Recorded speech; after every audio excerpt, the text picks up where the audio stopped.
Assalamualaikum warahmatullahi wabarakatuh. Perkenalkan, nama saya Rida Nabila, NPM 110 11 9041 dari Prodi Ahwal Asy-Syafi'iyah, Fakultas Syariah Universitas Islam Bandung.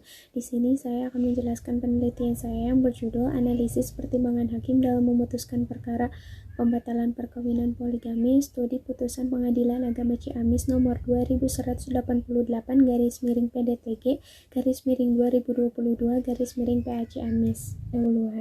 Perkawinan menganut asas monogami, tetapi pengadilan dapat memberikan izin kepada seorang suami untuk beristri lebih dari seorang apabila dikehendaki oleh pihak-pihak yang bersangkutan.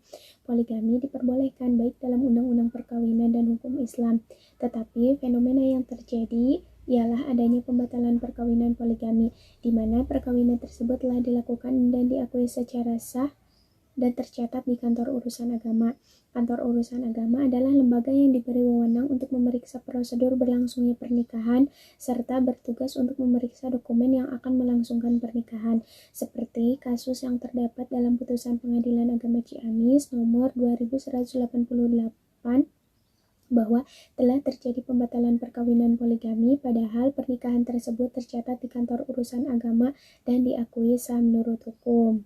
Metode penelitian, yang pertama metode penelitiannya yaitu kualitatif, adapun pendekatan penelitiannya yaitu yuridis normatif. Metode pengumpulan data, yang pertama ada studi pustaka dan yang kedua adalah wawancara kepada salah satu majelis hakim yang memutuskan perkara tersebut. Metode analisis data, yang pertama ada pengumpulan data, reduksi data, penyajian data, dan yang terakhir adalah kesimpulan. Perkara pembatalan poligami dalam putusan nomor 2188, di mana pemohon merupakan istri pertama, termohon 1 merupakan suami dari pemohon dan termohon 2 merupakan istri kedua.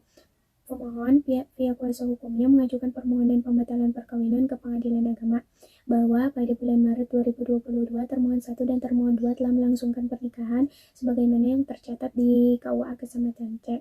Termohon 1 merupakan suami dari pemohon yang telah menikah pada Februari 2005 yang tercatat di KUA Kecamatan B.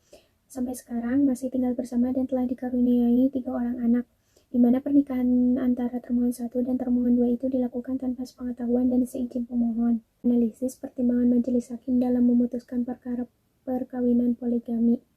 Permohonan pembatalan perkawinan telah diajukan ke pengadilan berdasarkan dengan ketentuan Undang-Undang Nomor 1 Tahun 1974 Pasal 25, yaitu di mana tempat perkawinan tersebut dilangsungkan. Pada tanggal persidangan yang telah ditetapkan, pemohon dan termohon 1 didampingi kuasa hukumnya telah hadir dan telah memberikan keterangan yang cukup, serta alat bukti dan keterangan 2 orang saksi telah memberikan keterangan yang cukup dan telah memenuhi syarat secara material sehingga dapat diterima.